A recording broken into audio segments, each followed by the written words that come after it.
In this video we will learn how to produce more advanced waffle structures with graphed and interpolate controller. If you think about waffle structure, there's one obvious method, and this is an orthogonal waffle structure. And I just give you one small example. I just created two planes, and I just load my first plane into para3d. I just don't want to keep original objects. I just get into create, and I just have an array by 10. And for my orthogonal waffle structure, I want to use the linear controller. And what I would recommend, I would not recommend using the vector for your position. I just would change the right position immediately, and I just try which one is the right position. I don't want to move it in X direction. I just want to move it in Y direction. It's obvious. And I can also see if Y direction is related to the viewport setting, and it's not related to the viewport setting. In this case, it's just related to my top view. And what I just do, I just add my linear controller, and here we go. And then I have my 10 objects. I can choose number 001.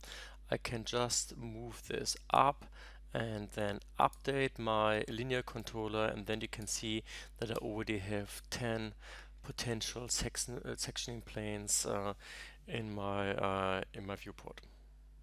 But this video is not about orthogonal waffle structures. This is more about more advanced waffle structures with a radial array. So I just delete all my elements and also my my planes in my viewport, and we start from scratch.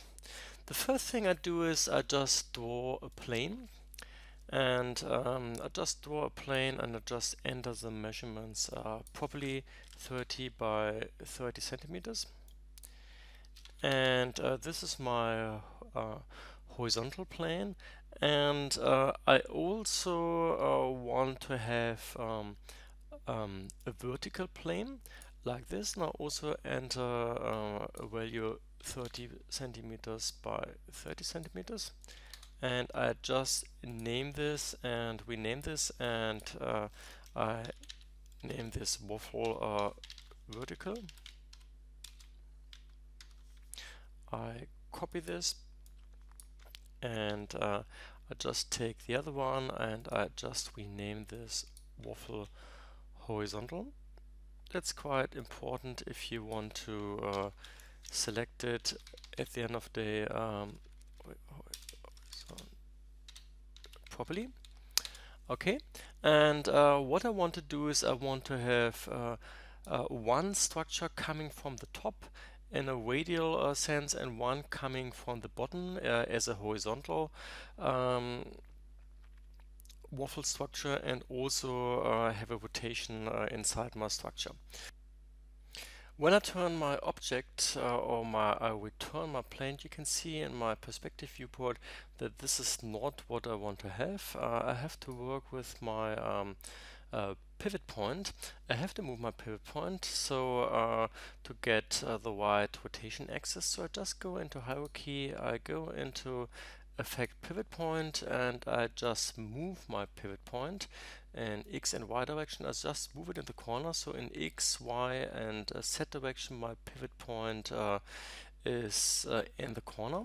And if I just go out of my pivot point and I turn my pivot point again, you can see that this is probably already better.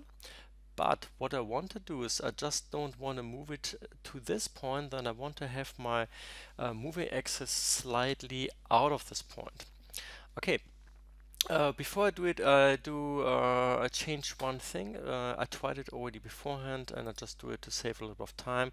It's much better to move, to rotate your plane already 45 degrees, because your plane moves around the pivot point properly, you should just try it by yourself.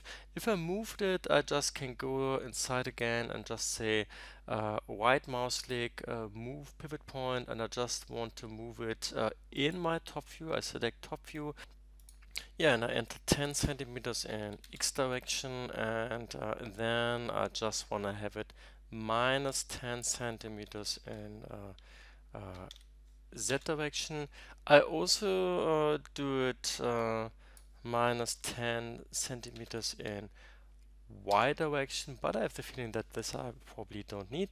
And you can just see that it's now my pivot point is still in the length of my plane. If I wouldn't have turned the plane already, the plane would stay here, the pivot point is there, and this whole thing would move in a more or less quite weird way.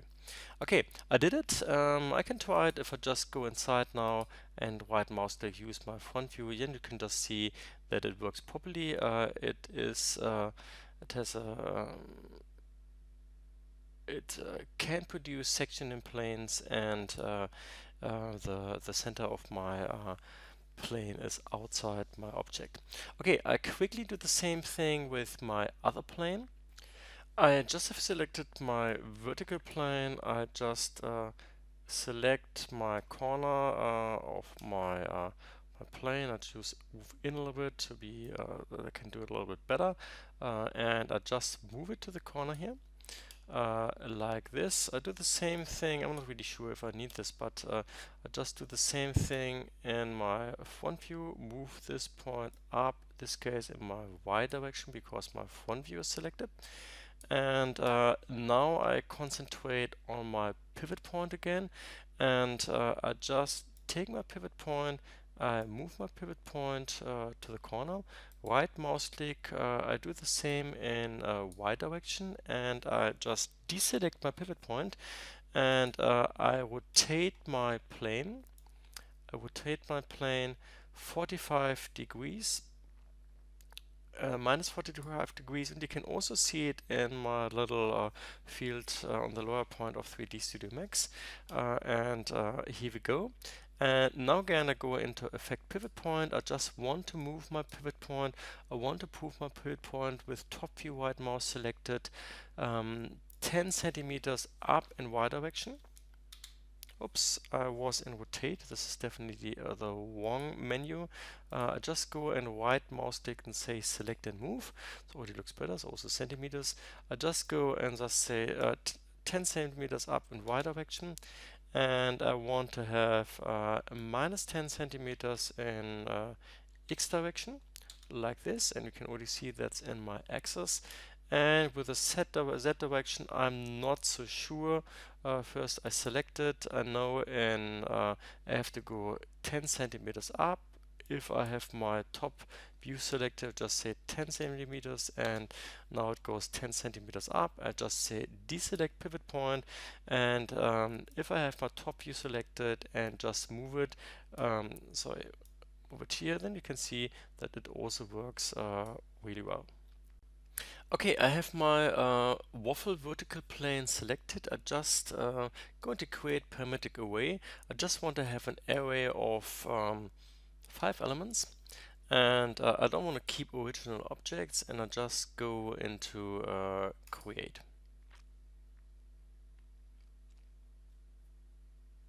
Okay, take some seconds.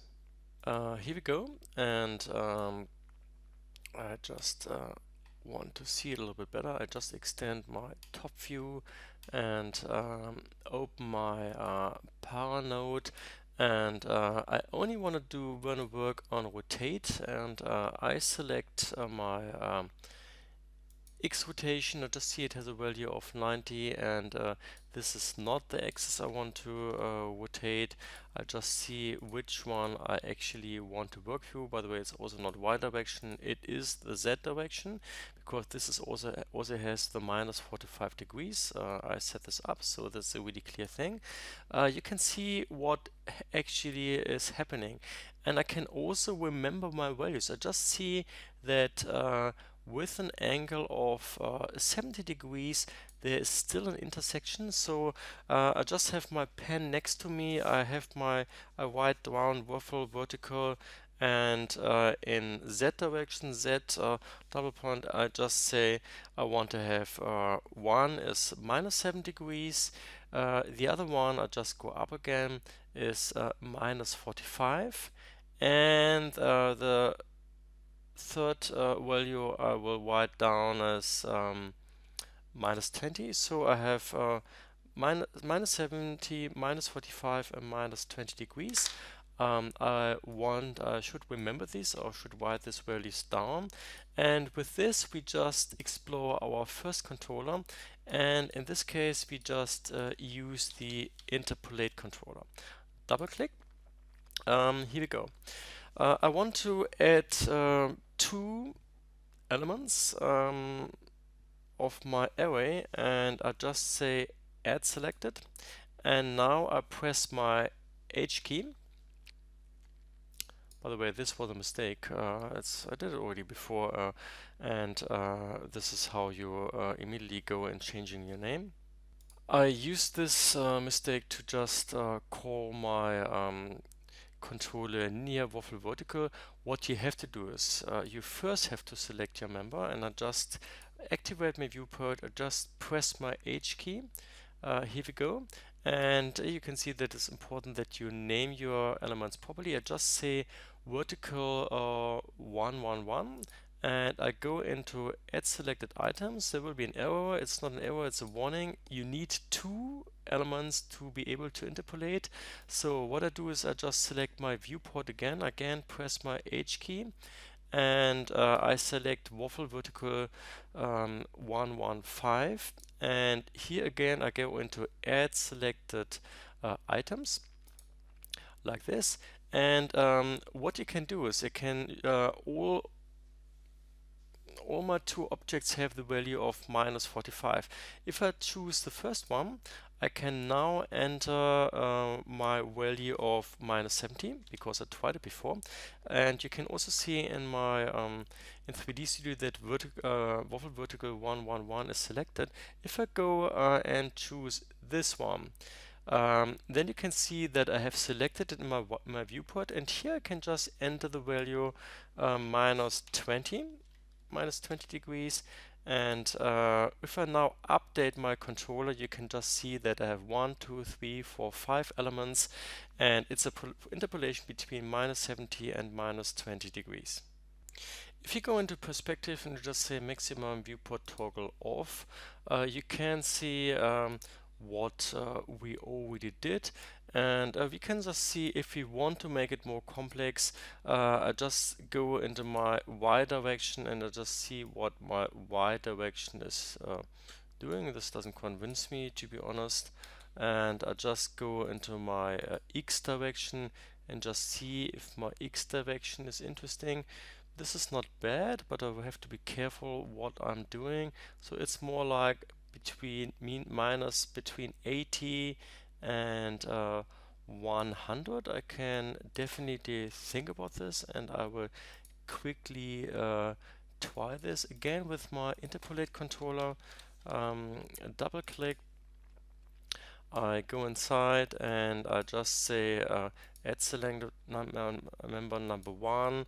I go and select the other one. Now I don't need my H key anymore because I can just see it visually in my viewport. I just say add selected member, and here I choose my first one and I just say 100.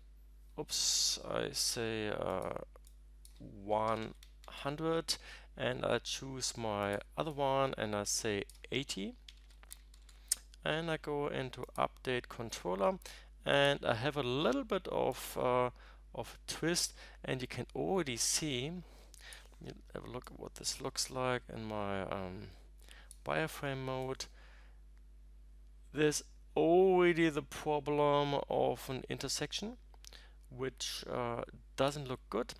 But after playing with this a little bit, I just figured out that I just have to swap the values. So my number 1 has 80 degrees, and I just has 100 degrees. I just enter 80, and my number 5 has 80 degrees, I just change it to 100 and I update it again, and I think this looks really good. I could even imagine to do it even more extreme, like 110, and my number one then 17, and that's an extreme movement. The only thing I'm not so happy about is that here this one is leaving the boat. So I just go again and just say 80 and 100, and I up it again. I want to have intersections, and by the way, this is still not great to just see what kind of name this is. It's a 111, so I just change this to 90. And the other one, um,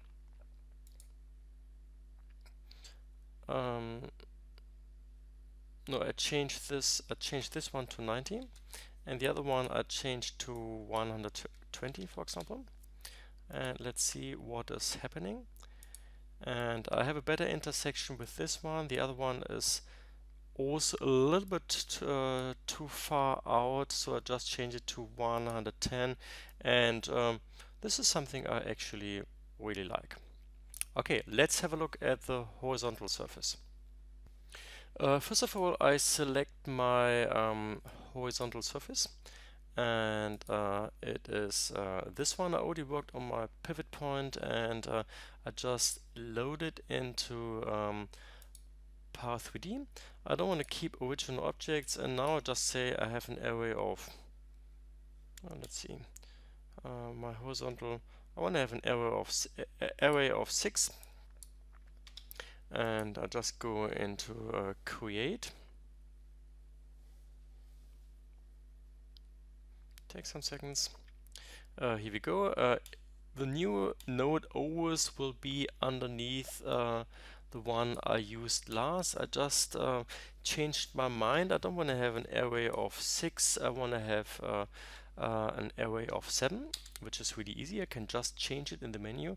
I can only change it here when I have deselected all my other elements, and I just have a look in my front view. I only want to rotate it and just see which kind of axis I have to use. I can already see which one has a 45. This one has a 45, so I already know that this is the angle I want to work with.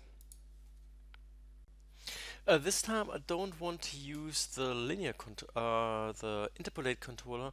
I want to use the graph controller, and it's a little bit like Photoshop. They can do more or less all similar things. It's just a different way of how to do it.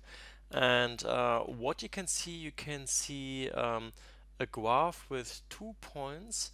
And by the way, before I do it, again, I need the right parameters. So what I want to see how extreme I want to have my angles. I just go down and say it should be from 20, no, from 15 over 45 to 75. Let's just see what this looks like. 75, by the way, I write this down. 75, 45 and 15. So 15 is the smallest value. Just change it again to 45. Okay, once I did it, I reconnect my graph controller. I just choose my first point, and here I just enter in my menu the value 17. Interestingly, why doesn't it work? Okay, I have to enter 15 in here, and here I just with this one I enter 75. Can't see anything anymore. I just go into zoom extend and zoom extend horizontal. Then I have my middle point, and my middle point, by the way, is really like a Bezier curve. You can also see that you can't change it. And for me, this already looks quite good, and I just go into update. And here we go. This is not bad, but there are two a little bit too dense. And just see what is happening if I just work with this a little bit. It's already much better. And if you have experience with this and try this, you can just see that just with this middle point you are able to adjust if this should be an irregularity, and you can just see that you can change your Bezier handles. You have a lot of options. This is just changing, moving the canvas. You can select and move the pivot point in your element. You can scale points, I don't know. You can reset the curve. I don't want this. You can add points. If I can just see, do you want to have another point here? I just go again into moving this point, and you probably just saw for a second that my 3D Studio crashed. So in this version of para3d, it's 4.8. There is a small issue with the graph controller, so adding and moving a point is probably not the best idea. You can delete a point, and I could imagine that this works quite well. It works quite well, and but be careful with adding and moving a point. This is something which is not so good right now. So if you want to have any interpolation in between, just work with the middle pivot point. You can move it quite well, but don't add and delete or delete and add something. This can crash your system right now. By the way, always when you reopen para3d or 3D Studio Max, all your elements are collapsed. You just have to select it, and you just go into show all channels.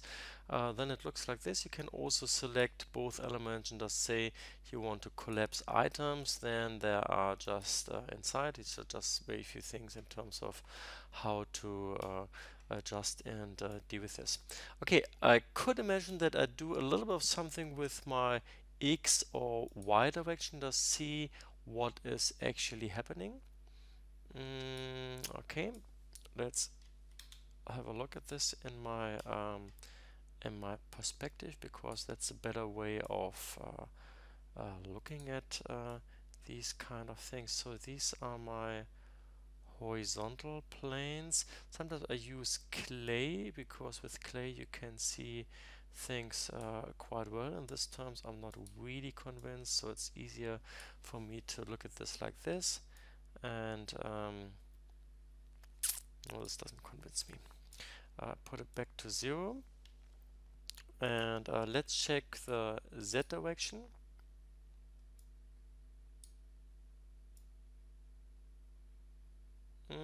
This is interesting. And just see what this does in my top view and which kind of parameters I use. It shouldn't be too extreme. I think 10 is still possible. So I have 10, and I probably have, if I just turn it to the other side, I have between 10 and 10, I think. 10 and minus 20. 10 and minus 20 is good. I just write it down. Between 10 and minus 20 I can imagine doing something. So again, let's do this with my graph controller. Just enter graph controller, double click, and I choose the first one, and here I just say 10. I'm not really sure about the right order, by the way. I just choose this one, and I just enter minus 20. Oops. And I just go into zoom extend, and this one I don't want to move it. I have bad experience with moving pivot points right now. I just see what is happening, and I just see if there are any intersections. No. And is there any intersection at the top?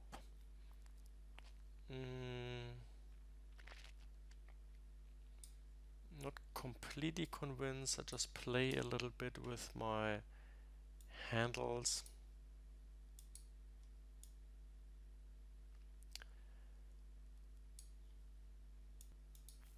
I delete my middle handle and just see what comes out of this. I nearly like it better. I just have the feeling that there's one doesn't do anything. It just doesn't cross properly anymore, intersect properly anymore. So I just select this one and just say -10.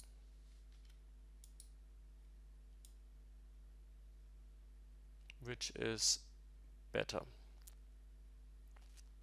Okay, they are really close, but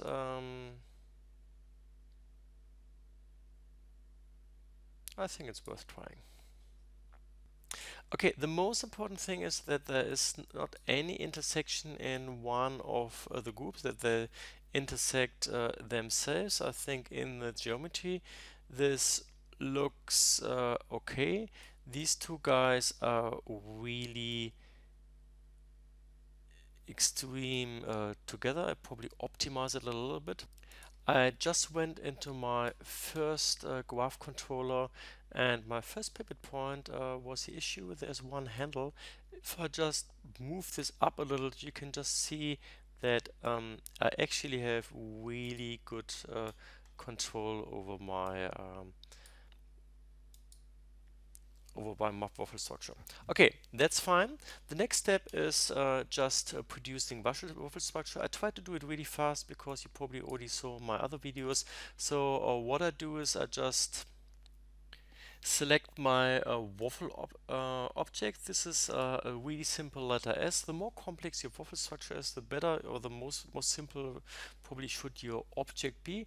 It is an editable poly, and really important.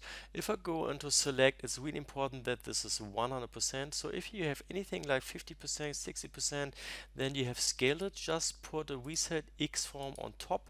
So at the end of the day, you have a 100%. This is important, otherwise your whole thing doesn't work properly, and on top should be something like an edit poly. I just go into para. I just want to do say assign controller, and I go into create, and now somewhere my letter S should appear. Just move out. By the way, there's something like your navigation tool, so you just see where your objects are, and my object I just move up, and I want to connect it with my sectioning tool. I just go into container and just say contour generator, and here I just go and collect my first para. For my transformation I want to use my vertical element. I can't do it because there's a para and a matrix. I just have to take parametric so again parametric array link controller. I just select it, I zoom out a little bit, I move it up, and now I can connect para with entrance with para exit. I have to say show properties all. I go into transform and I just say update. In my contour generator I just deselect transform, and I know that I have 5 objects. I just take the count to 5. This is now the fastest way of doing it, and I just say select para members, and I go into isolate selection, and this already looks really good. So I just do it with the other side right now. I go again into container, just say contour. My contour I just move up and open it, and I just connect my para with my para letter. Here I need again my parametric array link controller and just connect now my para with my para and just say show properties, transform, and update. If I want to change my the amount of my array, by the way, I have to deselect my transform if I want to change it more often. Also here I can't see the amount of my horizontal planes. I have to deselect my Y and then I can see it. If I just want to change it more often, then you just go into add-on, you just say array size and you take, not here, you take, sorry, you take your para node and the first one with the second one, and now you can change your count to 7. By the way, you have to update everything, otherwise it doesn't work. And now if I go into contour, you can see your count 7 and you can always change it here. Okay, I just go into generate contours and it only works, by the way, if I just say select. Did it work? It worked because I thought I was in isolate selection. I think this doesn't look bad. Let's see what comes out of this. The next thing is I have to give the whole thing a shell function. So I just need two containers, two parametric array containers. This is my first one. I want to have it as an instance. And here again, I just connect it to my sectioning planes. I just say select first member. My first member is selected and I just put a shell modifier on top. It says you're about to array based by an object. Would you like to get vertex points? No, I don't need my vertex points. This is not really important to me. I just give this a thickness of 0.3 zero point 0.2 centimeters. That's the amount I want to use for my digital production, and I just go into reload properties. No, I don't want to do this. And now I just say select all para members, and I just see what this looks like. And to be honest, it looks really good. And these are my first waffle objects. Still not waffle object, but sectioning planes. This thing I can collapse. And I do the same thing with my other side. I go into parametric array, move it to the left, and just say I want to have a reference. And here again, I just connect it to my sectioning plane. And I go into select first member and add shell modifier. No, I don't want to do this, and my shell modifier should be 0.2. It's already there. And if I just say select para members and I go into isolate selection, then this already looks really good. There's a tiny little bit of something, but I don't want to optimize. I could optimize it, but this is not really important to me now. Otherwise, I have to go back to my section planes. I can select both, by the way, and just say select both, and I go again into my isolate selection. Then you can already see the result. And to be honest, I think, by the way, it's not too bad. Okay, next step is my waffle structure. So what do I have to do?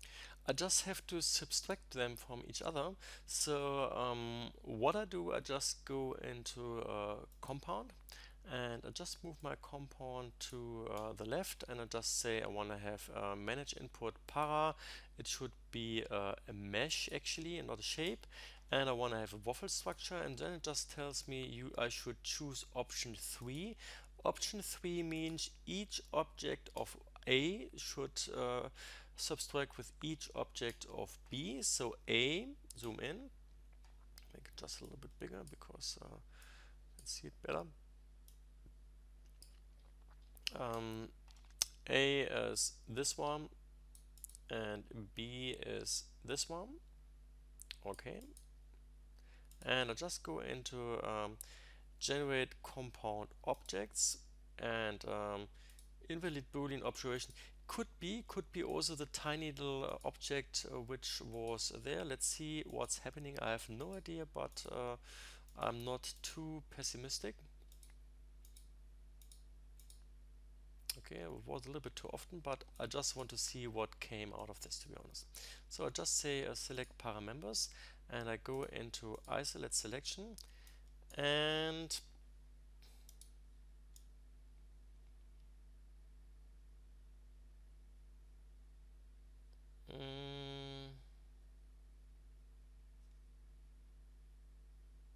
I'm not so sure about this. I have to look at this more properly in terms of if I can really get this together. But I just do the other one right now, and then I have to analyze the result. Okay, again, para, and I want to have a mesh, and I want to have a waffle structure. Yes, I want to have number 3, and this terms A was this one, so I take the other one like this, and like this one, so just the other way around. And yeah, that's it. Isolate selection, I just switch off. I go into compound object. Also here I get some errors. Let's see how many these are. This is not automatically like this that it's wrong, but it just gives you probably a hint that there could be some issues. If it's too often, then there's definitely something not working. So I choose both of them, and I select them with my string key, and I just say again select para members, and I go into isolate selection toggle, and here we go. This is my waffle structure. First view is not bad, looks good. I have to look at the whole thing properly in terms of my waffle. I just take one, just see what this looks like, by the way. And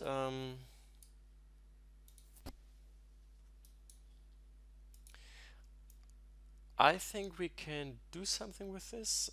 It's not so easy. I really have to analyze if I'm able to produce this, by the way. If I have production problems, then at the end of the day, I just have to cut it by hand and just bring this together. But for me, this looks quite good. So the last thing I have to do, I just have to make the whole thing planar, and this I just do with my packing controller. If I want to make a visualization out of this and don't want to use my para objects because I want to change things or whatever, I just do a snapshot. I just go into container, and I just go into snapshot. I just move snapshot, open my thing, combine my first para node, and then I already have the offer for a second para node. I connect this one, click, and then I decide what kind of uh, snapshot I want. I want to integrate them into one single object. Yes, definitely. I want to have an editable spline. That's fine. I want to move it probably so it's easier for me to find the whole thing 50 centimeters in X direction. That's fine. I just go into create snapshot, and if I select it, then it must be already somewhere there. Obviously, it's not on top of my object because I moved it, and this is quite good because this can actually be my object for my visualization, which is better, or I just save some design variations, and I can already go back to my para3d and continue working. Thanks for watching.